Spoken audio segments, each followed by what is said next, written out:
listening to the Ringside Renaissance Wrestling Podcast.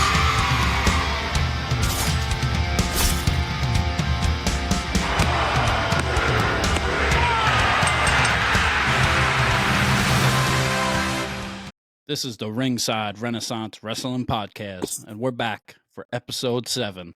And I'm Andrew. I'm here with Kevin, wearing I don't know what, and Jesse. Leave me alone. That's a great gimmick. That's a great gimmick you have. It's a great gimmick. Yeah, what we're going to talk about today, and we're going to talk about gimmicks, the good and the bad. Yeah, throw some matches out there for you guys to like. And we're also going to speak on a little bit of our history again, because going back to the first episode, which was about we were diving into our history for pro wrestling, and we kind of didn't speak on more about us in general, like where we're from to you guys. So I'm coming from Plattsburgh, New York. Yeah, I'm originally from up by Plattsburgh, but now I live in Schenectady, New York. I am from the 716, the Buffalo area. Don't try to hate on us too much. We do have some good things to offer in this city, just not sports. Yeah, we're all coming from New York State. That's right. And it's kind of cool how we can all connect. I enjoy this platform because we don't live close. We can be close to bring you the Renaissance in wrestling, and it's kind of cool growing up in New York. You know, New York. You talk about like people. You tell people you're from New York. A lot of people say New York City, but I hate that. There's so many other places, and but New York's always been a big wrestling state. And it's always brought a lot of good pro wrestling to us. Like we've said before, we enjoy pro wrestling. We enjoy where we're from. You know, we can get into it more. Being from Buffalo, or just being from New York in general, the question I get all the time from somebody that's not from New York, when they're like, oh, where are you from? And I tell them I'm from Buffalo. They go, oh, you must go to New York City all the time. Nope, not really. Been there once. And you talk about a lot of the biggest moments in pro wrestling history have happened in New York State. You know, you had WrestleMania 1, Madison Square Garden.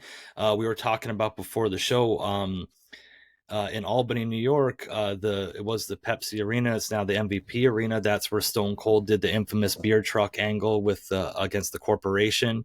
There was a lot of big pro wrestling. There's an Armory, it's called, in Albany, New York. They had a lot of old pro wrestling. Yeah, there's been a lot of great moments in history that have happened near us, around us, and it furthered our love for the industry. Yeah, and you were talking about like the Wrestling Hall of Fames being in New York at one time, and there still is one in Albany. I believe it's at the MVP Arena. Yeah, it's the International Where's the main Wrestling Hall of Fame now? Is it Greenwich? That's the WWE Hall of Fame. They don't have a physical Hall of Fame. That's the misconception with WWE is they don't have a physical Hall of Fame. It's just you get a ring and good job. But there was a Pro Wrestling Hall of Fame. Yeah, there was a Pro Wrestling Hall of Fame that was in Amsterdam, New York. I believe it moved to Dallas. I found out about that. I read the $1 Million Man's autobiography a few years ago, and my brother actually read it and told me about it, then lent me the book to read.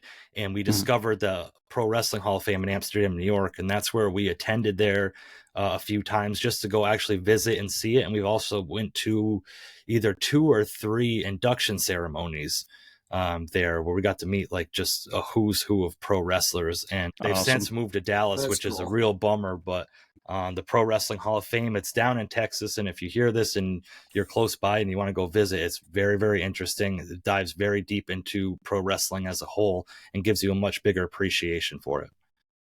That's awesome. One day I would love to go see that, you know. Just to check out a different piece of history as far as pro wrestling goes. See parts of the history that I'm not familiar with, things that happened before my time. Yeah, it was cool.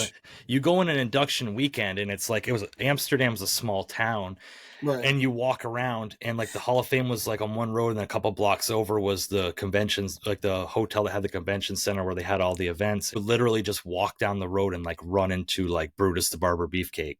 That's crazy. Like me and my brother and I were walking in the Hall of Fame, and we met Mae Young, and she was just walking through the Hall of Fame, just looking at all the stuff. And like, we went over and got pictures with her and stuff. And yeah, it was cool. Tony Atlas, we met. I've mentioned before Jimmy Superfly Snuka, as I mentioned before, getting to hang out with him and stealing cigarettes from my brother. Mil Mascaris, we met. Shout out to Dirty Steve, by the way. Yeah. My brother, Dirty Steve, he's has as much love for pro wrestling as I do. We grew up with this stuff, and he'll still tell you my figure 4 leg lock's one of the most lethal in the world. So Ric Flair might take exception to that comment. At this age, I'll take on Ric Flair in that challenge. Yeah, so it was really cool. It was just an interesting thing to further our love for the not just the sport of it, but the business side of it, And Right. Yeah, and like we were speaking about being from New York, and people thinking you're from New York City. Living up where we lived for a while, up by Plattsburgh, New York, in that area, you talk about telling people you're from like upstate, and they think you're talking about like Westchester County and stuff like that, where family's originally from. I wanted to speak on a couple like indie shows going on around here now, and promotions going on that we're all gonna try to attend some, and maybe get some wrestlers on here in the future to promote some things maybe, and just talk about their love of pro wrestling and what got them into it, and their world and experience as a wrestler in general. We have one coming up here. It's Pack Wrestling. That one's in Mariah, New York. And then there's a couple in Vermont, is World of Hurt Wrestling, and that's in Burlington, Vermont. So shout out to them. That should be pretty cool. Hoping to check them out. If you are in the Buffalo area, I will be attending Empire State Wrestling's indie show at Buffalo Riverworks, the special guest appearance of now called Elijah, but in WWE he was Elias. We're wrestling fans. You guys are all wrestling fans. We'd love to just speak with you guys, meet you guys in person, and see what you guys have to say. And it's great to promote independent wrestling, because, a lot of these guys that have a love and passion like we do, and took it into putting their whole life into becoming a pro wrestler, and hopefully making it big one day, and providing for their families, and providing a better life for themselves. And we're all in support of that. And independent shows, there's nothing like an independent wrestling show, and you can tell that's where they really put a lot of time and passion. And there was something that I heard somebody say, that whether you're selling out 20,000 seat arena, or you go to an independent show and there's 4 fans in the arena, the 4 fans paid their ticket to see you put on a show. And these independent wrestlers really understand that and get that concept. And I'm all for it, man. I'm all for supporting small business professional wrestling, and hope to see it's really a great payoff to see some of these independent wrestlers just starting out in all these promotions, and then seeing them work their way up into getting onto national TV. It really shows their drive and their passion for the sport, and we really support and encourage them to continue doing what you're doing. Do what you love, and love what you do. The date for that ESW Brawl Fest 2024 is Saturday, May 18th at 7 p.m. at Buffalo. Okay. But other than that, I can't wait to get into these indie shows. We got AEW Dynamite coming to Buffalo June 26th. I'm doing everything I can to make sure I make that show. I've never been to an AEW show, and as far as trying to be impartial, as far as critiquing wrestling as a whole, I feel it's important to make an AEW show to kind of get that feel for what it's really like. May 31st, SmackDown's coming close by to me. We're going to be attending SmackDown. So yeah, that just, it's just a little glimpse into furthering our love of pro wrestling. We don't just read dirt sheets and come on and say what we read or whatever. We're giving our honest, open opinions about pro wrestling and our feelings on it, good, bad, and indifferent. And we hope to hear everybody else's opinions, good, bad, and different, on our socials, on in the YouTube comments, whatever you guys feel like you need to reach out to us and talk about pro wrestling, what you like, what you didn't like, what you like about us, what you don't like about us. Like, feedback's important, and we're really looking forward to diving further into this whole journey with you guys. Without further ado, let's get into Gimmicks. I just want to say, with gimmicks in pro wrestling, they're a lot more profound back in the day than they are now. I think wrestling is more geared towards, as a whole, just trying to get yourself over as a believable person. There's still gimmicks obviously that work, and there's still gimmicks that try to get put over, but early 90s wrestling, man, was like heyday of like gimmick wrestling. Like late 80s, early 90s was where it was at. And it was like the Village People. You know, there was every wrestler had some type of career or job that they were. You know, you had the trash man, you had everything. You had a dentist. You had the dentist. You had the goon. You know, the hockey player. Mm-hmm. Yeah, you had the cop. Right. Yeah. Big boss man. And even less profound, like him or hate him, Jim Cornette being the snotty rich kid that, got into the business and working that whole gimmick was just really well done with the tennis racket, because only rich people play tennis, Top of my list, because we make lists of gimmicks and stuff. And the first thing Andy just said was the trash man. The top guy on my list is Duke the Dumpster Droese, man. Like, I fucking loved Duke the Dumpster, bro. That was like when I was growing up as a kid. I don't know why or how, but Duke the Dumpster, when his music played, it was just like the beeping of a reverse truck and shit. And like when I heard Duke the Dumpster coming out, like I was sold on the fact that he was going to leave that arena that night and then go dump the dumpsters in the back, Right. Beautiful gimmick. Top on my list as far as great gimmicks that I thought worked really well. We've had how many different versions of the Dead Man? You had American Badass, you had Ministry of Darkness, you had the Gunslinger towards the end of his career when he was bald. But for me, it's the Phenom. If you remember, he had the Buried Alive match with Kane when he was still the American Badass. And then when he came back at, what was it, WrestleMania 20, I believe? Believe so, yeah. When he brought the Phenom, and from there on out, that's what made me fall in love with The Undertaker, was the Phenom. Yeah, I can agree. In my opinion, probably the best gimmick, or that worked out the best, that became the best character, would probably be The Undertaker.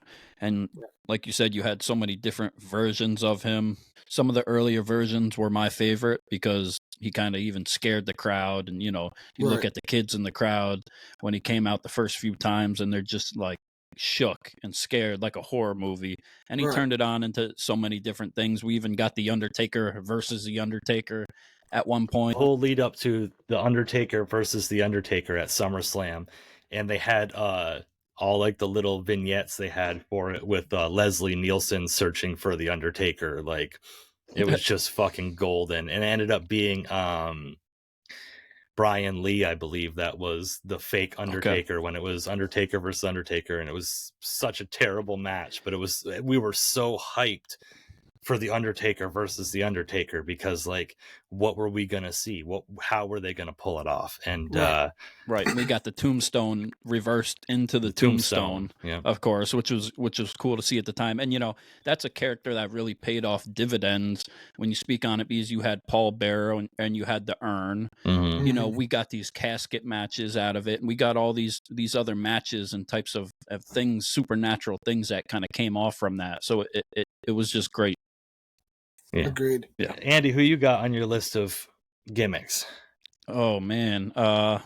Well, got to put Goldust up there. Yes. Shout out to the Shattered Dreams. Yes. Shattered Dreams.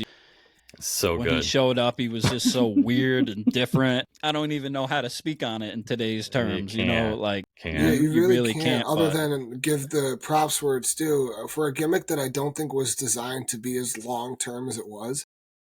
Yeah, he made it paid off. Yeah. And he got reactions. He got reactions, and he won a lot. He was a dominant, great big wrestler too. Yeah. I think that just goes to show the in-ring talent of Dustin Rhodes.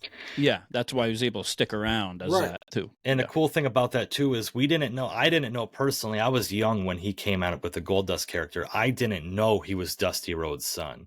But they had that little subliminal thing, Goldust, Dusty Rhodes. You know what I mean? But like, so it was there. Yeah. So diehard wrestling fans knew, but I didn't know until I didn't know, went into it and whatever. Yeah. But he kind of wanted to get away from the Rhodes name and kind of create his own legacy. And I think he really did with that. Well, as controversial as that legacy is, and you go back to the feud with Razor Ramon, when he got Razor Ramon's name tattooed on his chest and shit. And then, the Hollywood backlot brawl with him and Roddy Piper that they tied into the O.J. Simpson car chase was, R.I.P. Not R.I.P. Yeah. But, you hear, you know what I'm trying to say, but like, to quote New Jack. Yeah.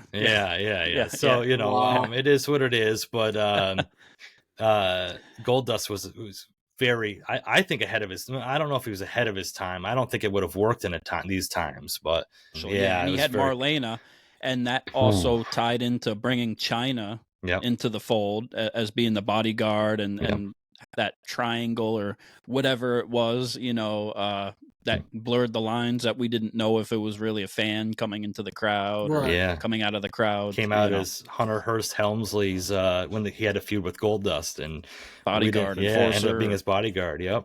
Yeah. So all right, now I'm going to switch gears and give us a bad gimmick to talk about. The Man in the Mask, Shockmaster. The debut that, like, once you see it, you'll never forget it. He bursts through a wall, falls flat on the floor, and the mask falls off. So good. A glittery stormtrooper. And then he's just standing there, and he's covered in glitter. Yeah. I don't even know what that was. I still, to this day, I really don't know what it is or what it was or what they were going for back in the day. With I don't think I knew. I don't even think they knew. Yeah. Yeah. He should have stuck with tugboat. He should have stuck his tugboat or fucking typhoon. But the only other gimmick I could think of that was as bad as that, I don't know if you remember Glacier. Glacier, yes. In WCW. Mortal Kombat. Exactly. It was presented as Sub-Zero. Yeah, it's and fucking terrible. Wrestled under a blue light that was darker than the Fiend's red light. Right. The Fiend versus Glacier in a purple Mountain Dew match. Oh my God. They missed that opportunity. They definitely did. Yeah. I'm going to go with one of my next ones that I got to talk about it's kind of a tag team duo, but like, I'm going to say the $1 Million Man, Ted DiBiase, and then which built into with Virgil, and Virgil was his own character, and then which built into Money Incorporated with Erwin R. Shyster, the IRS. I was wondering when someone was going to bring IRS up. $1 Million Man was a cool gimmick because from what I've heard and from what I read in the book is that Vince McMahon made that character after himself. Like if he was ever to be a wrestling gimmick, that's what he wanted to be. So they brought Ted DiBiase in to be that gimmick. And it was cool when he first came out and bring people out of the crowd and like, oh, I'll pay you $100 to kiss my foot, or I'll give you $100 to dribble the basketball 10 times. And the kid would get to 9 times and he'd kick the basketball. And just a ridiculous, the tearaway tuxedo that he'd wear. Like, I mean, just the whole gimmick. And then when they were Money Incorporated with Erwin R. Shyster, became tag team champions, and their biggest, they had a big feud with the Road Warriors that was good, but WrestleMania against Hulk Hogan and Brutus the Barber Beefcake, WrestleMania 9 was iconic for me as a kid watching that match, because I just hated Money Incorporated so much, and it made me like Brutus the Barber Beefcake because I hated Money Incorporated so much. But great characters. Yeah, him just waving the money around for everything, and you can see the influences from Vince McMahon there, trying to whip payoffs and stuff like that, and then to make that $1 million belt too, and to have that as part of the his whole thing. Yeah, and I don't know, but I feel like the character of JBL from the early 2000s kind of pulled some attributes and characteristics from the $1 Million Man, being all about money. Tried to, yeah. And the cool little Easter egg they had when Virgil came out with $1 Million Man, they named him Virgil after Dusty Rhodes' real name, Virgil Runnels. They did it as a rib to Dusty Rhodes. And then when $1 Million Man went to WCW and was Billionaire Ted, Virgil became Vincent, which was a rib at Vince McMahon. Gotcha. So there was little Easter eggs they put in there to kind of, if you knew, you knew type thing. Take a trip up on Chugga Chugga. We're gonna go on the Ho train. Oh shit! With the Godfather, man. Okay. Shout out to Papa Shango too. Papa Shango. Papa Shango too. Mm-hmm. But the Godfather was great. The hose to the ring, always had about 20 women coming down with him. Always had a good little promo, talk to the crowd, and the crowd was always into it, very engaging. I thought it was a good gimmick. It was funny. He was a huge guy. He was a good wrestler. He teamed with D'Lo Brown for a while. Now we can either have this match where I'll whip your ass, or you can have a night with all these fine hoes over here. Like, so ridiculous. Kamala. I don't think they could do that one. Do that. Kama Mustafa. Kama Mustafa is who he was. Oh my God. Yeah. My God. Now, Mustafa. Yeah. I got one So that good. He's an early 2000s gimmick. I don't think it was designed to be as awesome as in my opinion, as awesome as the gimmick was. I'm going the Boogeyman. I love the Boogeyman for what it was. So obnoxious. It was so obnoxious. So obnoxious, but like the Boogeyman was just. It was creepy. A little cool. creepy. Eating the worms. I think it's just straight up nasty. Mm-hmm. He had that moment where he bit that giant mole off the side of Jillian Hall's face. The Tuma. The Tuma. It was cool because his image was awesome, his entrance was awesome, and then that's where it ended. The entrance was phenomenal. His in-ring capability, not great. Mm-hmm. But he was designed for squash matches, you know? Mm-hmm. Like just to scare the shit out of his opponent, beat him in a move, then dump worms on his face. But I saw recently the guy who was the Boogeyman seemed like he was training again to do something. Please don't. Yeah. Count your money and stay home, man. We're going to get a throwback. Do you know he was one of the first contestants when WWE was doing Tough Enough? And he actually got fired, lied about something. And they publicly recognized that he lied and kicked him off of Tough Enough on television. And then, like, fast forward 7 years and he debuts as the Boogeyman, which, like Jesse said, the hype behind the Boogeyman begin and ends with his entrance. Agreed. And the different face paints he did, which were kind of cool. Like my next gimmick I was bringing up is a terrible one that ended up getting turned. The guy ended up taking on a better one later on. Isaac Yankem DDS. Yes. Which worked as far as when they were trying to gear the show more towards little kids. I think it worked because what kid likes the dentist?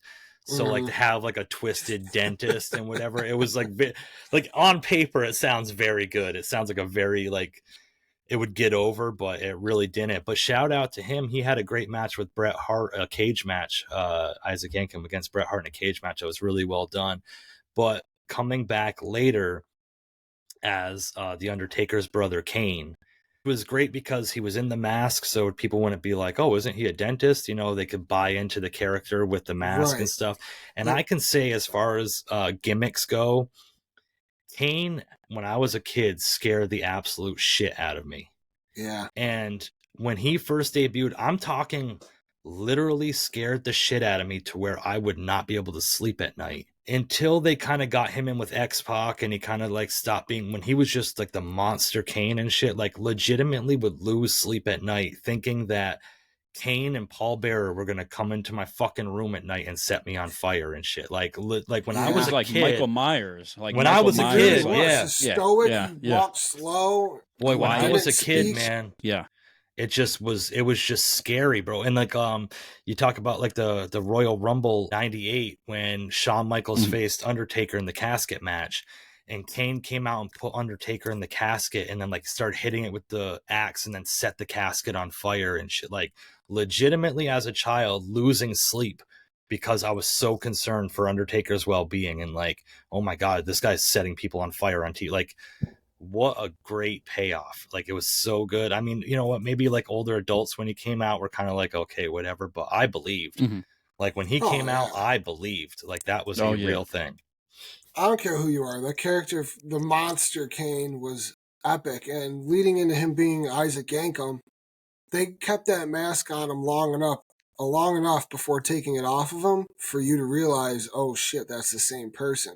So by the time they pulled the curtain back on that against RVD when he had the mask match, at that point, you forgot who Isaac Yankem even was.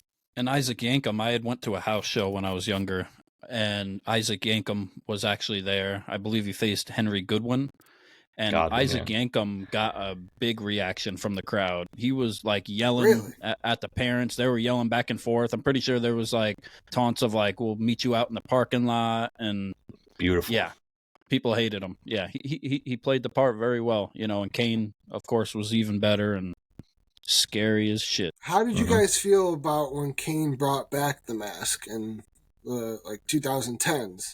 I prefer Kane with the mask on. I prefer the original Kane. I didn't really care for when he had the mask off and did all that. Yeah. And I believe his name, I could be wrong. You know, I spout out all this like wrestling facts, and I could be wrong with a bunch of it, but I believe the original concept for The Undertaker was to call him Kane the Undertaker. And they just dropped it and kept him as The Undertaker, so they used the name Kane as his brother, like later on down the line. The original idea for Kane after that, when they were designing the outfit, he was supposed to have a cape. He was supposed to be like a supervillain. Yeah, he did a couple house shows with a cape. You can find pictures online. Yeah, glad they didn't. Concept art of it. Yeah, that's where I got it from, just the concept. But yeah, when Kane lost his mask, I think he lost a lot of his like the mystique, and he lost a lot of his like the fear that he put in people and stuff. And I think the mystique started going a little bit before he lost the mask, when he started telling jokes, doing the Kane-a-rooney. Yeah. Pulling that promo on The Rock where he was asking The Rock a question, then he hit him with it doesn't matter.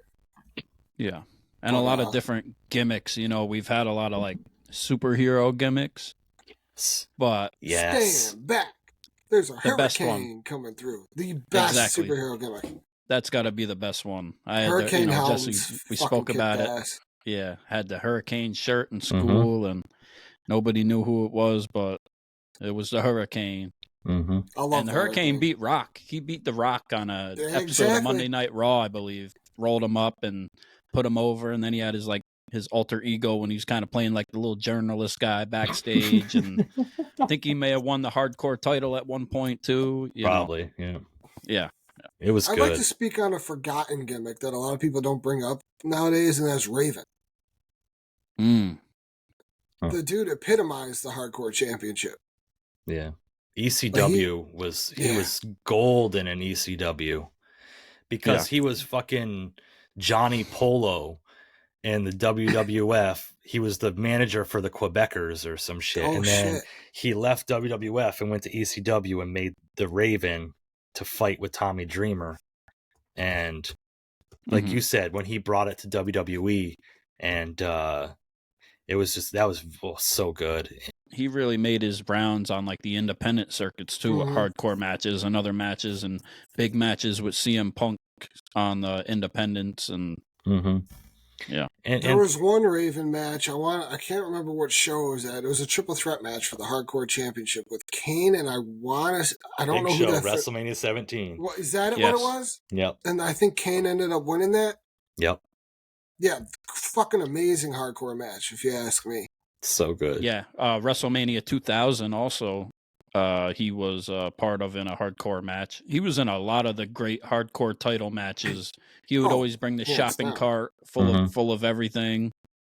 Yeah. It was really well done. Like, because like I said, in ECW, when he got debuted, Tommy Dreamer was the big athletic jockey, whatever. Yeah. And then Raven came in character as he went to high school with Tommy Dreamer and was always picked on by Tommy Dreamer and put down because he was an outcast. And that's where the gimmick kind of grew, and it was so good. He went to WCW and had Raven's Flock in WCW, who always got their asses beat. Perry Saturn was in that. But yeah, shout out to Raven, man. It was really well done. Me and Jesse butt heads a lot on this guy. Yeah. I'm going with the cult leader, Bray Wyatt. Oh, I'll agree with that one. That I don't want to just specify his gimmick alone as much as I want to broad it to like the whole Wyatt family, but Bray Wyatt, every time he came out from the first appearance on Raw, when they cut the little promo on the screen, he blew out the lantern, said we're here, and then they show up ringside and just wreak havoc for a little bit. I loved everything about Bray Wyatt. I loved everything about his other gimmicks, too. I mean, there was some questionable moments, but I guess you can say I am a huge Bray Wyatt mark, which I will take to the grave. I stand on that mountain. But, like, even leading into The Fiend Bray Wyatt, The Fiend was a cool character. He was menacing. He was creepy. They did kind of butcher that character down the road later on, but I think that had a lot to do with COVID happening and them not having much for the character. Mm-hmm. And they built the Fiend up too quick to be this unbeatable menace, and then you put a belt on him, and then he loses it, drops it to Goldberg, and it's just like, Yeah, and you know, the cult leader Wyatt family Bray Wyatt was awesome, and it was because you could believe that he was that was actually who he was and what he was about. right. Yeah. If you could forget about Husky Harris, but which I think the cult leader did a very good job at making people forget about Husky Harris. I remember, shout out Husky, but you know, Shout out Husky. Yeah, so I think it was really well done. Like I said, it was a menacing character, but like I've mentioned before, like when things get too supernatural, when I was a kid, if that would have came out in like the 90s and shit, like I'd have been 100% bought in with the Fiend and everything. But as I'm older, like I when it gets too supernatural and stuff, I kind of fall out with it a little bit. But the Wyatt family, Bray Wyatt, was awesome, and just the energy from the crowd when they had the Wyatt family against the Shield. I believe they had 2 different matches, and the fucking crowd was losing their shit. Just the 6 guys standing in the ring before anybody touched, and like the crowd was just so bought into it. It was like, boy, oh boy, like I really love Bray Wyatt with the Wyatt family. Yeah, it was it had to fill that void, especially in the recent years of WWE, of having that supernatural thing or that cult leader and that type of aspect of something. He definitely fit into that lane. Jesse couldn't put it more perfectly. He played the part great. It was believable that he was this cult leader. He looked great doing it. You know, the Fiend had its ups and downs, pros and cons of the character, but it was a cool looking mask and a great looking character, you know, Beetlejuice vibes, and if you watch the entrance and the soundtrack, you know, music was great. Like the fact that the Fiend's music was just like a more metal version of Bray Wyatt's theme. I was interested to see where they were going to go with this new iteration of Bray Wyatt, and unfortunately, like, we weren't able to see that. But it wasn't like to the point where I'm like, oh, I got to shut this off. Like I said, it loses believability to me. Well, yeah, and, like, as I an adult, you look at those gimmicks now and you're just like, okay, like, it's cool, it's not believable, but it's still fun. Mm-hmm. Yeah. And then to find out that Bray was going to bring a new version of the Fiend at some point. I believe we all saw the documentary. We all saw that new Fiend mask with the lantern of the original Fiend mask. So that we'll never truly see what he was planning. Or will we? I don't know if sometimes he was planning. I think he was just making up as he went along and just kind of... Yeah, I mean, the documentary showed a lot how Bray was a bit of a scatterbrain as far as his ideas. Like, he would come in every week with something new to Triple H and be like, yo, let's do this. And it got to a point where they're like, all right, you got to, like, slow down a little bit. And I think that's where he kind of fell out with the whole Fiend character, and he just wasn't having fun with it anymore. I'm going to shift to one of my favorite gimmicks early on that I didn't like later on is Doink the Clown. If you watch early version of Doink the Clown, was absolutely phenomenal. He was like a menacing clown. He was like, he was a heel and like a menacing clown that would scare the kids and everything else. Pennywise vibes. And it was very, very, very awesome. And I wonder if that's what they were kind of trying to play off of, was I believe Stephen King's It. Something similar. And the guy that portrayed him, they actually have a documentary, A Dark Side of the Ring, on it. And he had a lot of drug problems and issues and stuff, and they had to get rid of him. So they ended up putting somebody else as the Doink, the character, and turned him babyface, and which was, what it was what it was. And then that guy tried to, the original Doink tried to bring it into ECW and like have half his face painted as Doink and be like a more like psychotic like guy going crazy, and then Doink the Clown and WWF stuck around and was just a comic relief, and they had the 4 Doinks at Survivor Series and Dink.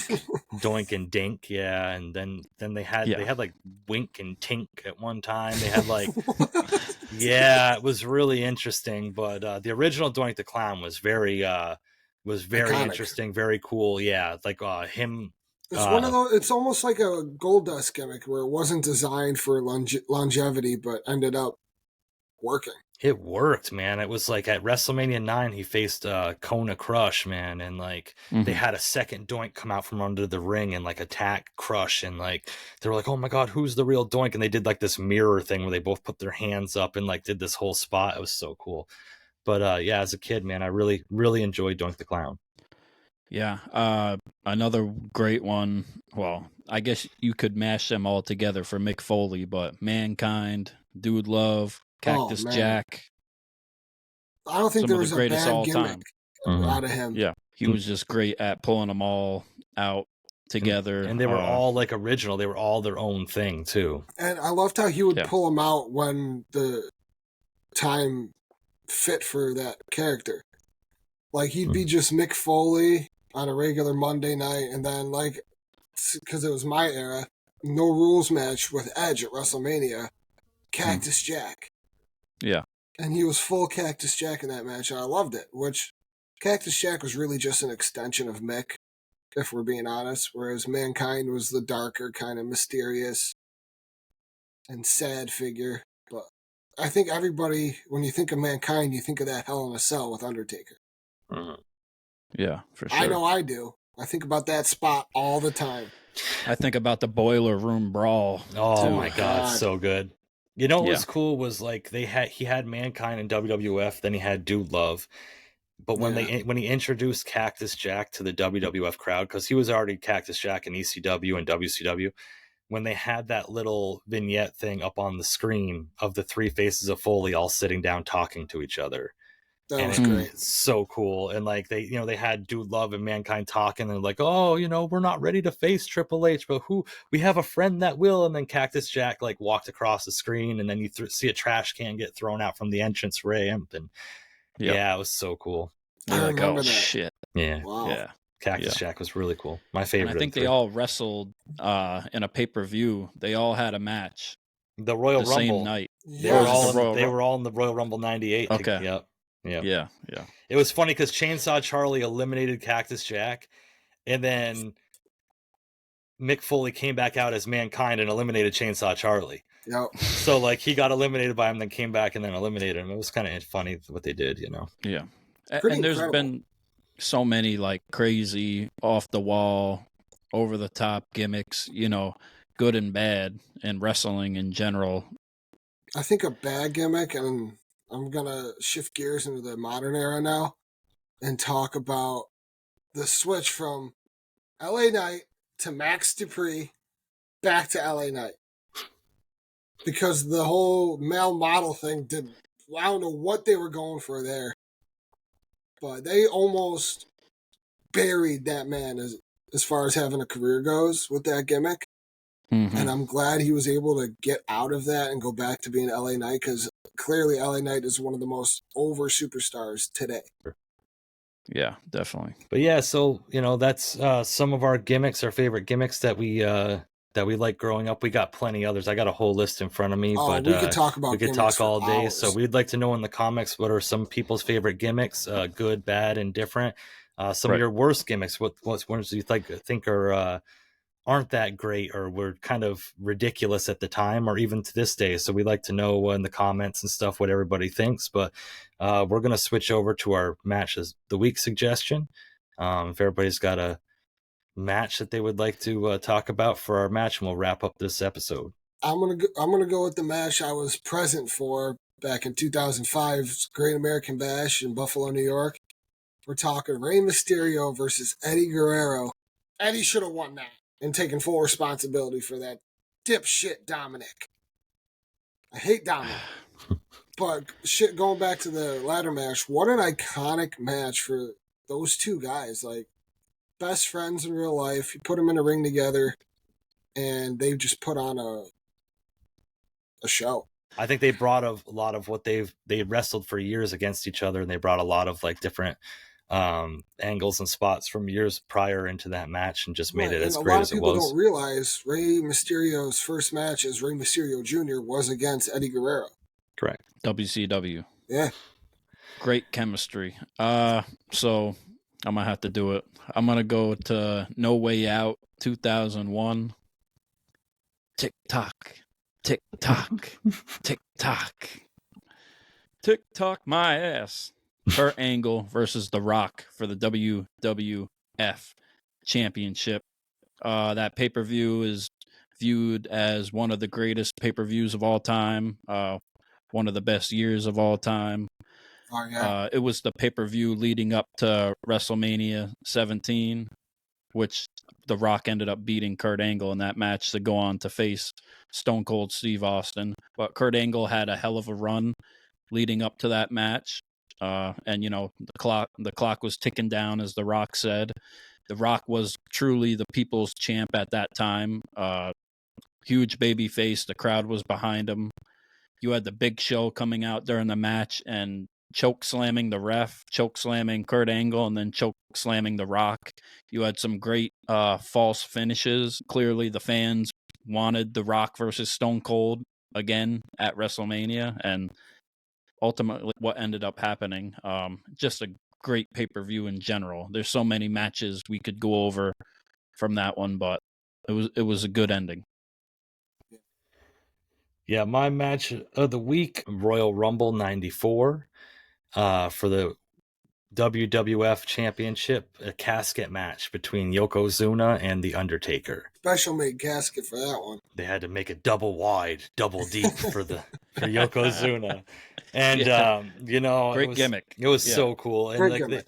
the casket match was kind of, it had a mystique of its own to it. Everybody was rooting The Undertaker on. Yokozuna was an honorable mention of mine as far as gimmicks go. Yes. And you know, you didn't know what was going to happen, and of course the dastardly heel Yokozuna couldn't get it done on his own, so a who's who of heels came out and helped Yokozuna and did all their finishers on The Undertaker, and he just kept getting back up. And they opened the urn. They knocked out Paul Bearer and opened up the urn, and all the smoke started coming out of it, and like The Undertaker lost his power, and they ended up putting him in the casket. And I just remember the iconic moment of them. They locked the casket and they were pushing it up the entryway, and on the screen, on the big screen by the entryway, it showed Undertaker in the casket and was talking about how I will not rest in peace, and like all this lightning. I don't know why the dead man's got lightning, but like then like he rose from above the screen and was floating above the crowd, and everyone's like, oh my god, he's levitating, and you can clearly see the strings and shit. And like you know, it was just, when I was a kid, man, that was such a cool moment. And like obviously it led to The Undertaker being absent in that year's WrestleMania, which led to I believe that was when Leslie Nielsen started searching for The Undertaker, which led to the Undertaker versus Undertaker match at SummerSlam 94. But that casket match growing up was just really cool to watch, really interesting. And you just wanted The Undertaker to beat Yokozuna after being a heel for a few years in WWF. Like, you wanted him to be the guy to take down Yokozuna and take the championship. And it took the whole locker room of heels to put him down. And I was, like Andy had mentioned before, I was so stressed out. I just wanted Undertaker to win. Like, come on, man, just keep getting up, keep getting up. And then when he just stopped getting up, it was just a complete heartbreak, you know, as a child. Yeah. I think The Undertaker was, as a kid, most kids' favorite, you know? Yeah, and what an opponent to have to face in Yokozuna, for The Undertaker being so dominant and, you know, supernatural powers at that point, and nothing being able to stop him. And you put him up against a big guy like Yokozuna. Yeah, and then finally it was believable. And it of course shows that, oh, wait, he's really a man who can only take so much of a beating. But, is it, or was it because the urn? The urn, he lost his power. Yeah. Because when he came back at SummerSlam '94, Paul Bearer came back with the new urn. Was that the urn when the light was coming out of it? Yes, and he's flashing around the screen, around the whole stadium, and then the Undertaker came out, you know what I mean? And that's when he debuted, because he was in the gray gloves and the gray boots. And then when he came back at SummerSlam '94, he had the purple gloves and the purple boots on. And the $1 Million Man had the fake Undertaker who had the gray on, you know? So, yeah, it's really cool. Just awesome matches. All right, guys. Stay tuned. We appreciate all the support, you know, on these episodes. We're getting up there, getting a few under our belts now, you know, enjoying doing this, and we're enjoying the feedback, and we're having a lot of fun, and I appreciate doing it with you guys. I couldn't imagine two guys I'd rather be doing this with than you guys. So, and, you know, stay tuned, man. Like, you know, we're going to keep up to date with wrestling news. We're going to keep more good, bad, and indifference for you. We're going to we like taking suggestions too, if there's any suggestions, so we don't have to come up with all the ideas ourselves. That'd be really helpful. And you know, stay tuned for the next episode, and follow us along on socials. Follow and subscribe, and you Mark, we'll be ready for the next ride. Until next time, I'm Kevin. I'm Jesse. I'm Andrew. Do it. You've been listening to the Ringside Renaissance Wrestling Podcast. Peace. Bye.